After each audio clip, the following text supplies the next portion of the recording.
This video is on gonioscopy. I'm gonna read gonioscopy from Shields first, then tomorrow from Jacobi, and the day after tomorrow from Arvind. As in Arvind, the gonioscopy is given in very much detail. It will take 3 days, 4 pages per day, okay? And also, when I'm gonna read Arvind, at the end of that video, so it will be part 1, 2, 3, 4, 5. In part 5 or in part 6 of gonioscopy video, I'll be adding some pictures and videos for better understanding of the gonioscopy. So in this video, I'm going to read Shields' textbook of glaucoma, which is 6th edition. It's chapter 3, page number 41. Gonioscopy and other techniques for assessing the anterior segment. Assessment of the anatomy of the anterior chamber angle by gonioscopy is an essential part of the glaucoma evaluation. The drainage angle as well as other structures in the anterior segment, namely iris insertion and ciliary body anatomy, can also be assessed by using ultrasonographic and laser imaging techniques and cycloscopy. In this chapter, we describe these techniques and those involved in the assessment of aqueous humor dynamics, although the methods in the latter category, specifically tonography, fluorophotometry, and measurement of episcleral venous pressure, are not routinely used in clinical practice today. Clinicians should be familiar with them because their results form our understanding of aqueous humor dynamics and the mechanism of action of glaucoma medications used to lower intraocular pressure. The discussion of gonioscopy is limited to technique and normal anatomic findings, whereas abnormal findings on gonioscopic examination associated with the various forms of glaucoma are considered in section 2. Historical background. In 1907, Trantas visualized the angle in an eye with keratoglobus by indenting the limbus. He later coined the term gonioscopy. Salzman introduced the gonio lens in 1914 and Kippe improved on it 5 years later by designing a steeper lens. Troncoso also contributed to gonioscopy by developing the gonioscope for magnification and illumination of the angle. In 1938, Goldman introduced the gonioprism, and Barkan established the use of gonioscopy in the management of glaucoma. More details on the history of gonioscopy are available in a review by Della Porta. Principle of gonioscopy. In healthy eyes, the angle cannot be visualized directly because of the optical principle known as the critical angle.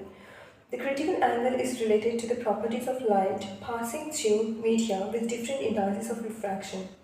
When light passes from a medium with a greater index of refraction to one with a lesser index, the angle of refraction R is larger than the angle of incidence I. When R equals 90 degrees, I is said to have attained the critical angle. When I exceeds the critical angle, the light is reflected back into the first medium. The critical angle for the cornea-air interface is approximately 46 degrees. Light rays coming from the anterior chamber angle exceed this critical angle and are therefore reflected back into the anterior chamber, preventing direct visualization of the angle. The solution to this problem is to eliminate the cornea-air interface by using a gonio lens or gonioprism. Because the index of refraction of a contact lens approaches that of the cornea, there is a minimal refraction at the interface of these two media, which eliminates the optical effect of the front corneal surface. Therefore, light rays from the anterior chamber angle enter the contact lens and are then made to pass through the new contact lens air interface by one of two basic designs. In direct gonioscopy, the anterior curve of the contact lens, the gonio lens, is such that the critical angle is not reached, and the light rays are refracted at the contact lens air interface. In indirect gonioscopy, the light rays are reflected by a mirror in the contact lens, the gonioprism, and leave the lens at nearly a right angle to the contact lens air interface. Commonly used gonio lenses and gonioprisms are listed in table 3.1 and some are shown in figure 3.2. So what's the principle of gonioscopy? The principle of gonioscopy is that normally what happens, we cannot see the antechamber angle. And why it is so? Because whatever we see, okay, the light rays are reflected back to our eyes, okay, and our eyes are functioning normally. When our eyes are functioning normally and the light rays are reflected from the object, we can see that object. But what happens in case of anterior chamber angle? The light rays reflected from the anterior chamber, they don't reach up to the examiner's eye, our eye, so we cannot see the anterior chamber angle. Why so? See, this is the cornea, this is the air, okay, and there is a tear film, okay. This is cornea, tear film, and air. So the refractive index of the cornea, it is a denser medium as compared to the air, okay. So what happens? Cornea is a denser medium as compared to the air, that is rarer medium. When the light rays from the anterior chamber angle, they hit the cornea, they pass to the cornea, okay. Then they reach up to the cornea air interface, okay, cornea or tear film air interface. At that interface, what happens? The rays, rather than going to the rarer medium, the light rays are reflected back into the denser medium, that is the cornea and the anterior chamber aqueous humor itself. So we cannot see that anterior chamber angle. Why it is so? Because light rays coming from the anterior chamber angle, they hit the cornea air interface at an angle. The angle of incidence is larger than the critical angle. Now what is the critical angle? See, when the light passes from the denser medium to the rarer medium, in case whether it is a solid to liquid or liquid to air or solid to air, okay, so denser medium to the rarer medium, denser medium having the higher refractive index than the rarer medium. So when the light rays pass from the denser medium to the rarer medium, when the angle of incidence is such that the angle of refraction is 90 degree. So when the angle of refraction is 90 degree, at that time the angle of incidence, that angle of incidence is known as the critical angle. And when the angle of incidence is more than that critical angle, the angle of refraction, okay, the light rays, they are not reflected into the rarer medium, they are reflected back into the denser medium. So that's the cause, or we can say that's the cause we cannot see the anterior chamber angle. So we don't want that angle of incidence reach to the level more than the critical angle. And how we achieve that? So we replace the cornea air interface by the contact lens air interface. Now the contact lens, it has got the anterior curvature, steeper anterior curvature than the cornea, so that the angle of incidence doesn't exceed the critical angle, and the light rays are refracted into the rarer medium and reach the examiner's eyes, and we can see the anterior chamber angle. That is in case of the direct gonioscopy. And what happens in indirect gonioscopy? In indirect gonioscopy, there is a mirror. It's a lens and there is a mirror. When the rays coming from the anterior chamber angle enter that lens, they are incident on this mirror and they're reflected at the contact lens air interface at right angle, and this way the light rays coming from the anterior chamber reach the examiner's eye and we can see the anterior chamber angle. So that's the principle of direct and indirect gonioscopy. So direct contact lenses, okay, they have the anterior curvature steeper than the anterior curvature of the cornea, but they have the similar refractive index of the cornea, okay. And in indirect gonioscopy, when we use the lenses, these are called as gonioprisms because they have that mirror which reflect the light rays, okay. Now direct gonioscopy instruments. The Kippe lens is the prototype diagnostic gonio lens and is available in different diameters and rete or posterior curvature. A gonioscope or handheld microscope provides 15 times to 20 times magnification. The light source is, oh my god! Come here.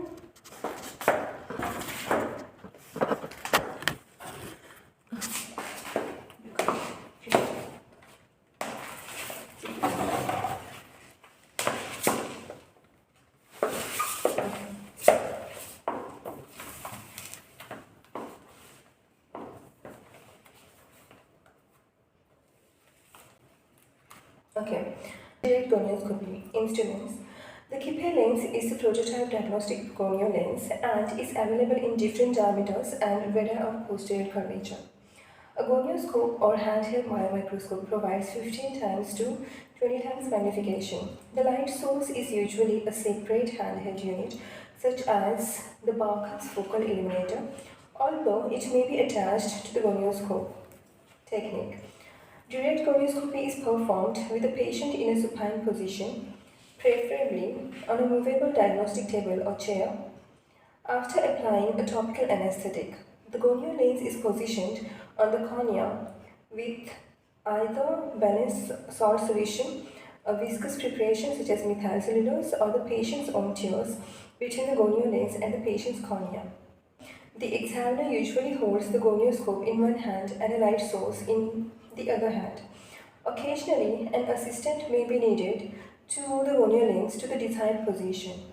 Alternatively, a gonioscope with mounted light source may be used, which allows the examiner to control the gonio lens with the other hand. In either case, the examiner scans the antechamber angle by shifting his or her position until all 360 degrees have been studied. An excellent overview of direct gonioscopy with guided video gonioscopy examinations is available at http at www.gonioscopy.org.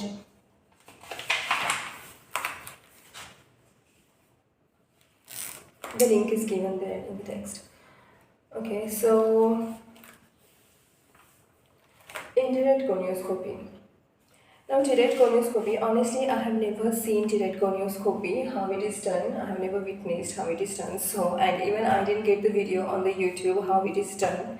So, I think I should request some ophthalmologists who have YouTube channels to put some direct gonioscopy video on their channel. So, I can share that link here under my video. Okay, so direct gonioscopy, the Kippe lens is a prototype of direct gonioscopy, okay, and it is available in different diameters and radar posterior curvature. So the gonioscopy lens has the anterior curvature that is steeper than the curvature of the anterior curvature of the cornea, okay. Why? To decrease the angle of incidence below the critical angle, so that the light rays are not reflected back or refracted back into the denser medium and are refracted or reflected and are refracted into the rarer medium, that is the air medium. So this Kippe lens, it has got the anterior curvature that is steeper than the cornea to reduce the angle of incidence less than the critical angle, so that the critical angle is not reached, okay. Then the posterior curvature is available in different diameters, okay. When the posterior curvature is steeper, okay, posterior curvature is steeper, we need the bridging substance like methyl cellulose, okay, or balanced salt solution in between the cornea to fill the gap between the cornea and the contact lens, okay. So that was about the structure of the Kippe lens. Now the technique. Technique is direct gonioscopy can be done when the patient is in the supine position on a diagnostic movable chair, okay, a reclining chair or table. Then obviously a verbal consent is required. Any procedure and procedure needs to be explained, verbal consent needs to be taken. Then after that we need a Barkhan's illuminator or handheld illuminator that can be mounted on the gonioscope, okay. So after taking verbal consent, patient is given supine position Then topical anesthetics are added in both the eyes, and depending upon the curvature of posterior curvature and posterior size of the Kippe lens or any direct gonioscopic lens, depending upon its posterior radii of curvature, there is a need of bridging substance, that is methylcellulose viscous preparation or not. That depends upon the posterior curvature of the direct gonio lens. So after that,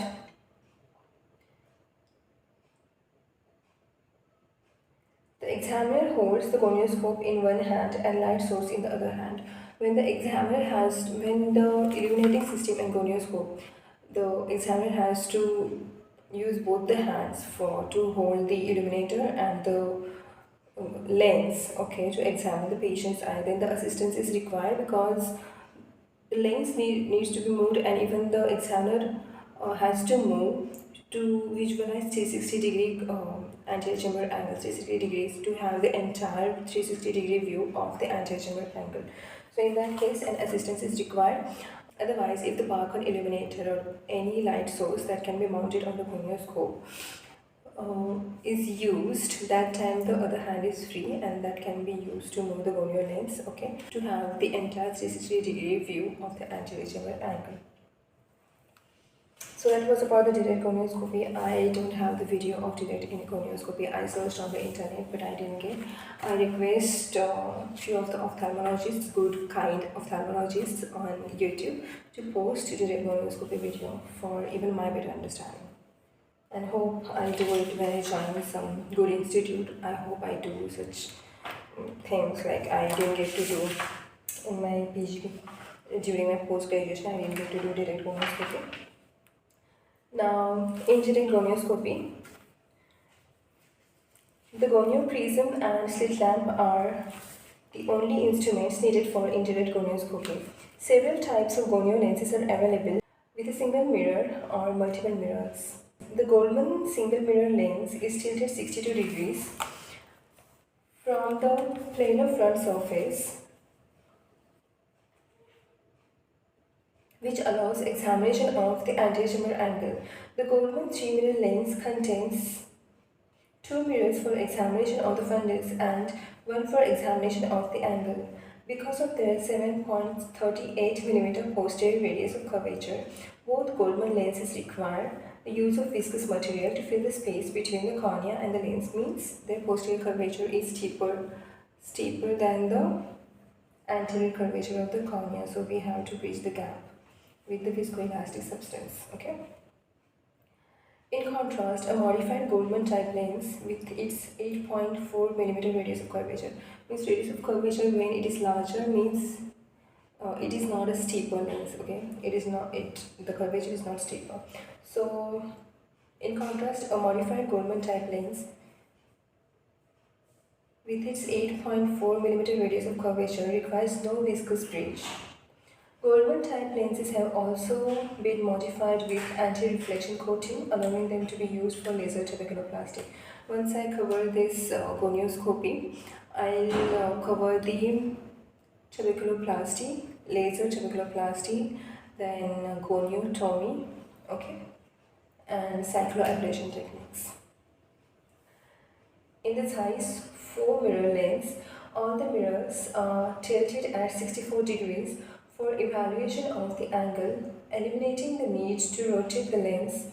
The original 4-mirror lens is mounted on a holding fork and unja holder, whereas newer models have permanently attached holding rod, a Posner lens, or are held directly, such as the Sussman style lenses. The posterior curvature of these 4-mirror lenses is similar to that of the cornea, conveniently allowing the patient's own tears to be used as a fluid bridge. With the Goldman and Zeiss type instruments, the anterior chamber angle is viewed indirectly through a mirror 180 degrees from the quadrant being viewed.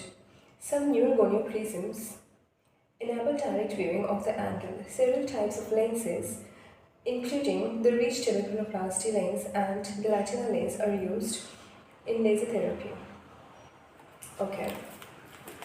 So what they're saying, indirect gonioscopy lenses, different types are there. Kipping was a prototype of direct gonioscopy lens, and indirect lenses are either single mirror, double mirror, three mirrored, or four mirrored. Okay, so there is a Goldman single mirror lens and it is tilted at 62 degrees. Then Goldman's three mirror lens is there, two for examination of the fundus and one is for the examination of the angle. Okay. Then, then there are four mirror lenses, okay? Four mirror lenses with handle, without handle. So, size is, it can be used without the handle, it can be mounted on an unja holder, okay? That is size 4 mirror.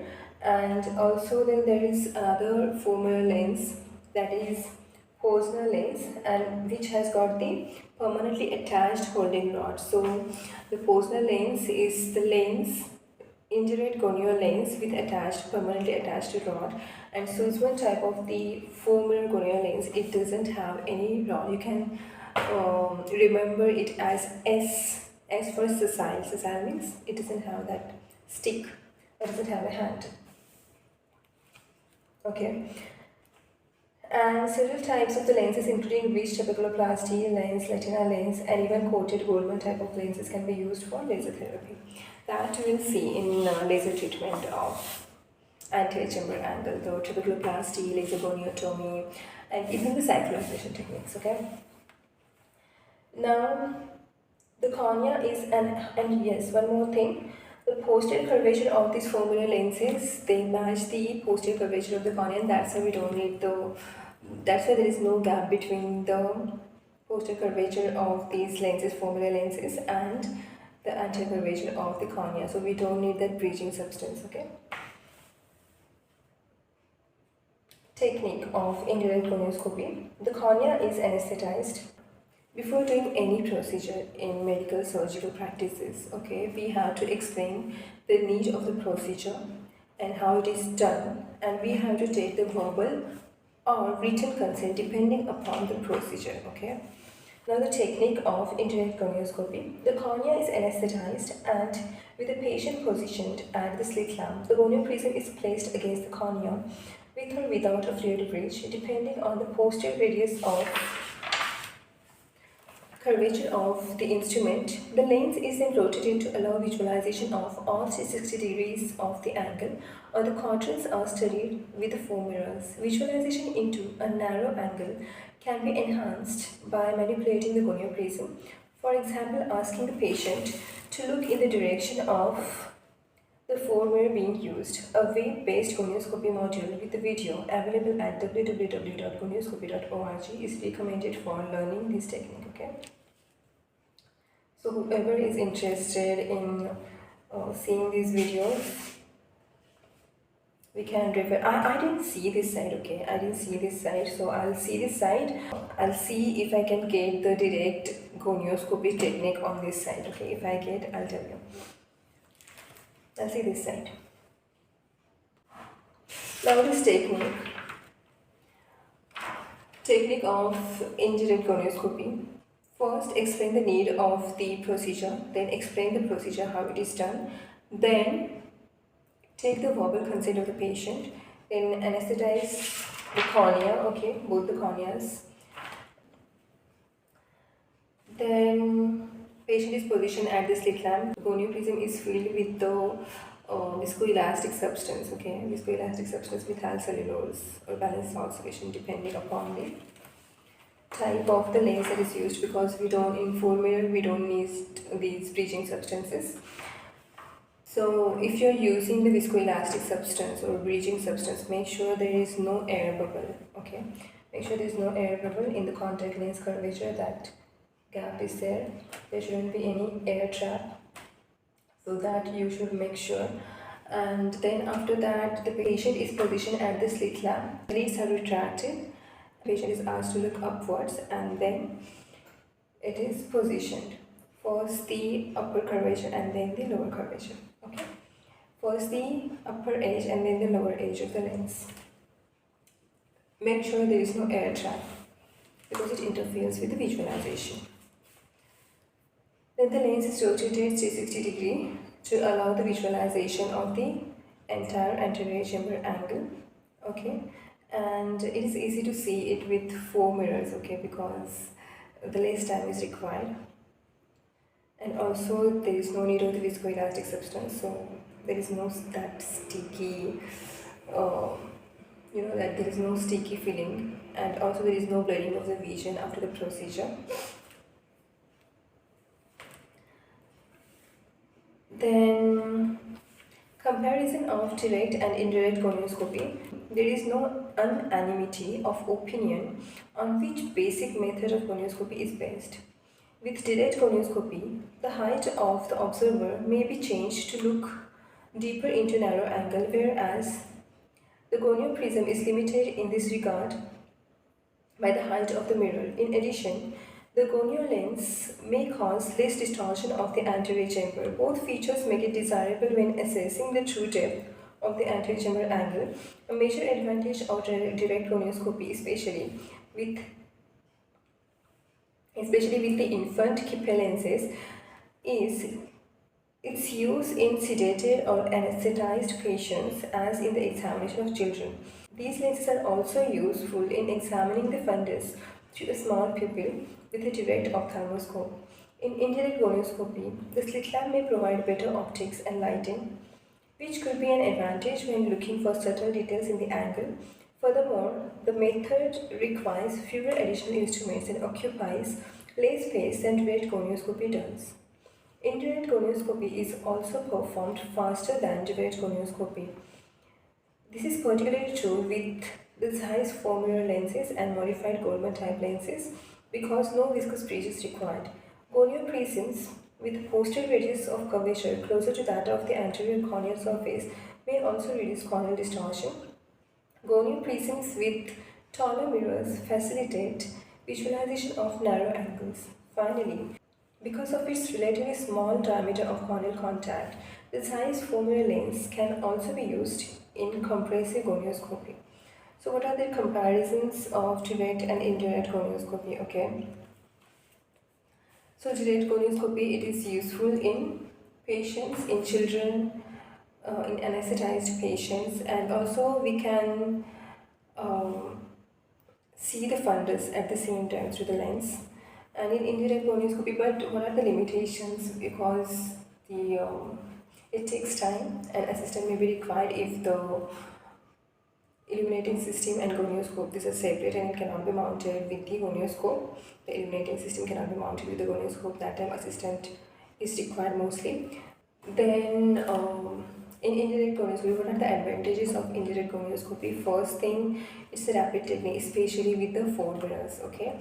And then indentational gonioscopy is possible with indirect gonioscopy because the radii of posterior radii of curvature are similar to that of the anterior curvature of the cornea, and also small diameter of the corneal contact, so that when they're indented, they push the aqueous into the chamber and the anterior chamber angle opens. So we can use it to distinguish between the synachial closure and appositional closure. Okay. So these are the differences between direct and indirect gonioscopy. Now, cleaning of diagnostic contact lenses. Any instrument that contacts the eye creates the potential hazards of transmitting bacterial and viral infection.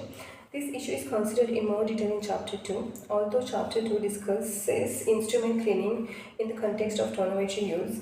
The same basic principles apply with diagnostic contact lenses. Okay, so we'll see cleaning of the or disinfection or cleaning of the tonometers.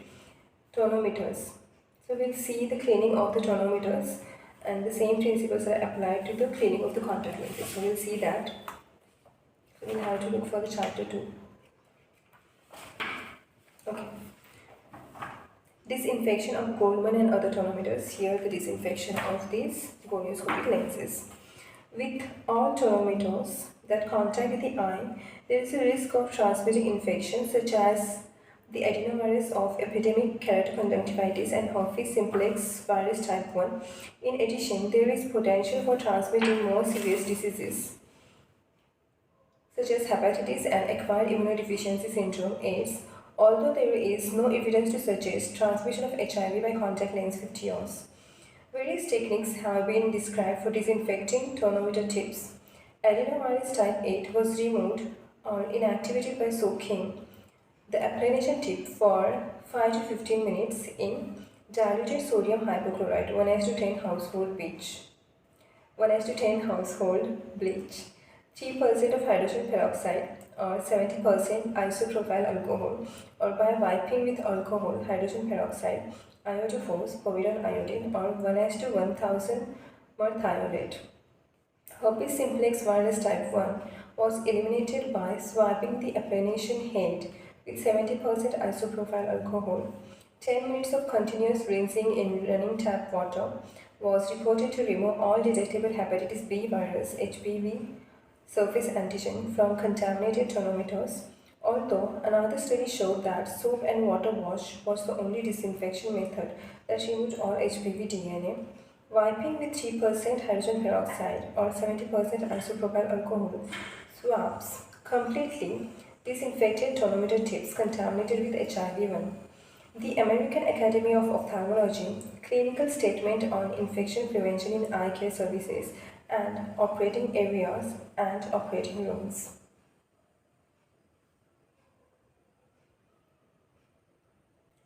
Centers for Disease and Control Prevention. With any technique, it is important to carefully remove the disinfectant from the contact surface before the next use, because alcohol and hydrogen peroxide each cause transient corneal defects. So that was about the disinfection of the Goldman's tonometers, and these principles are applied to the gonioscopic lenses also, for cleaning of the gonioscopic lenses. Now gonioscopic appearances, now we'll see the types of the contact lenses for gonioscopy.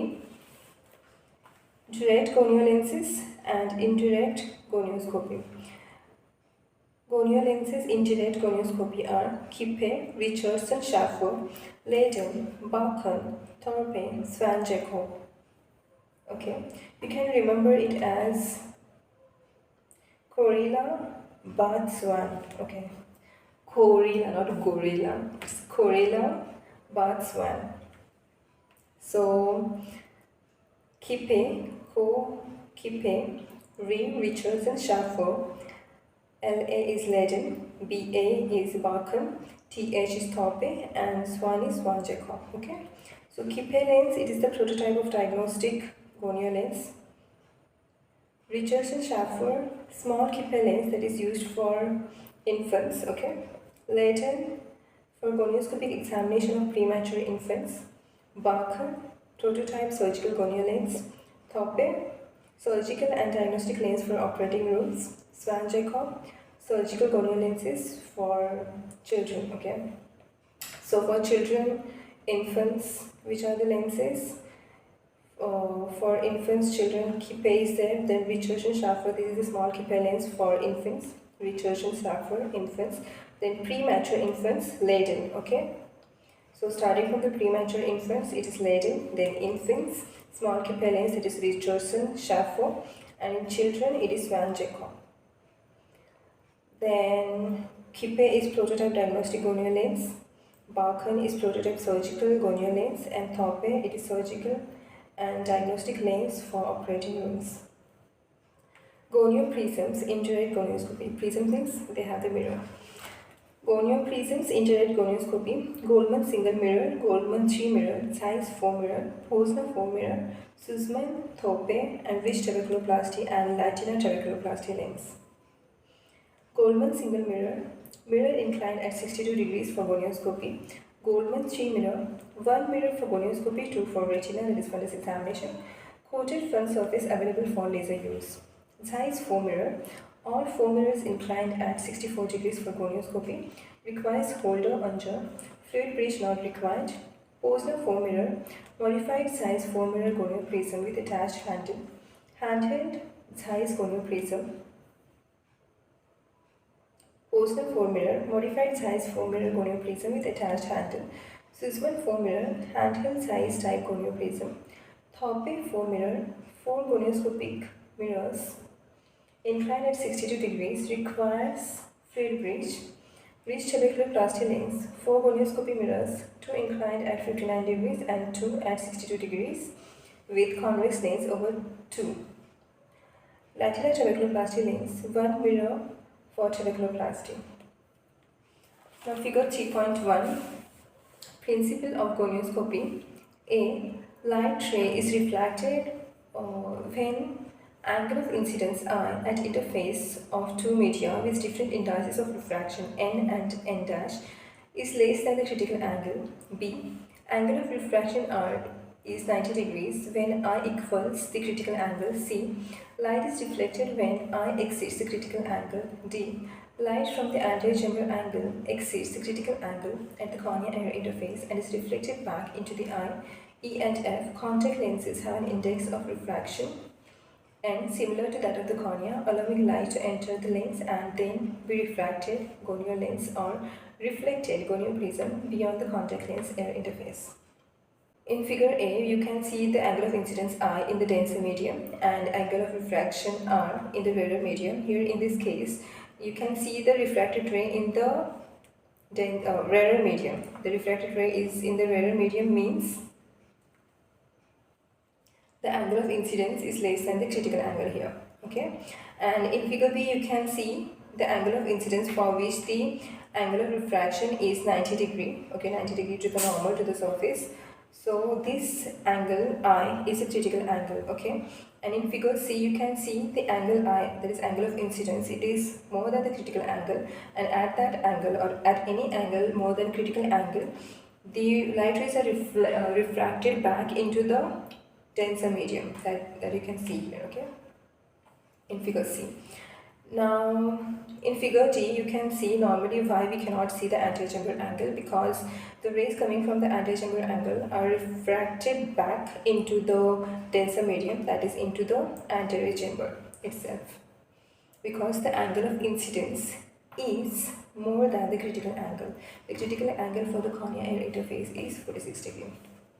In figure E, you can see it is the direct gonioscopic lens principle.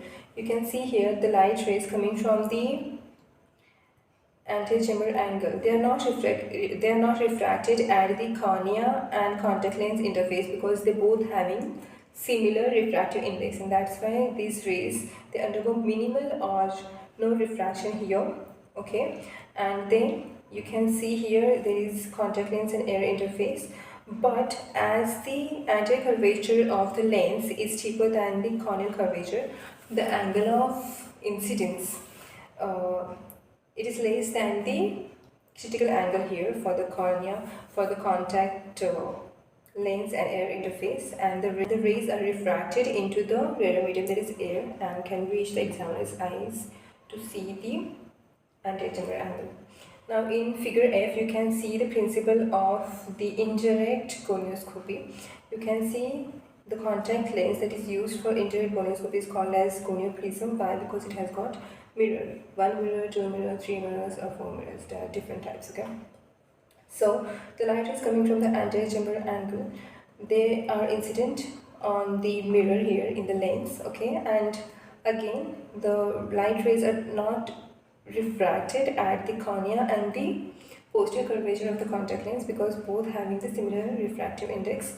And then when the rays coming from the anterior chamber angle, they are hitting the mirror, they are reflected into the air medium, in the rarer medium. Okay, and they are reflected perpendicular to the contact lens and air interface here. Okay, so that's the principle of indirect gonioscopy in figure F. Now figure 3.2 you can see different gonio lenses representative indirect and direct gonio lenses. Top row from left to right, large Goldman 3 mirror indirect gonio lens, small Goldman 3 mirror indirect gonio lens, and Latina indirect gonio lens. Okay. Middle row, size 4 mirror indirect gonio lens with anja holder. Bottom row, from left, adult kip pair direct gonio lens, latent direct gonio lens, and 4 mirror Sussman indirect gonio lens. Sussman is a cell, it doesn't have that handle. Portland permanent attached handle, I think there is no Posner here. It's size and Susan.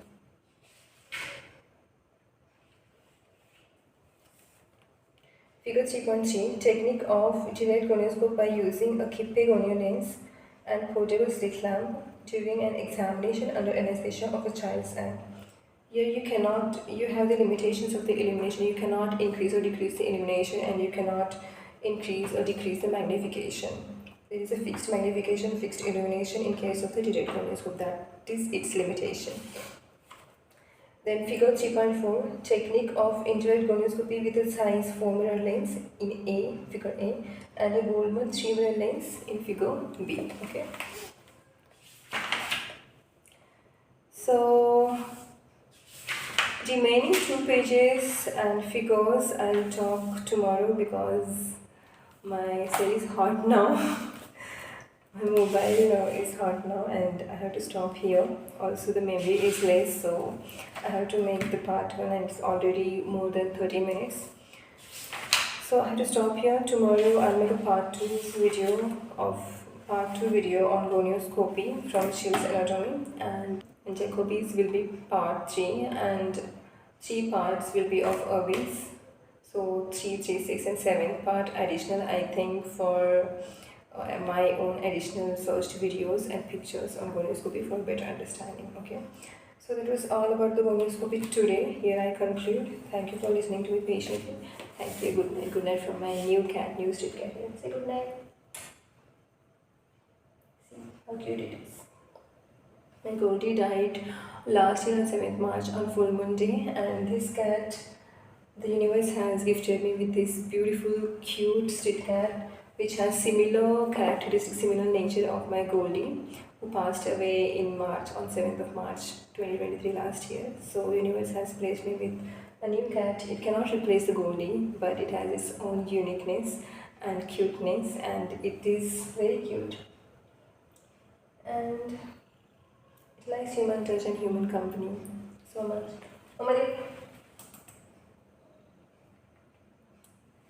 Hey Shani, say good night. Good night. Bye. Thank you.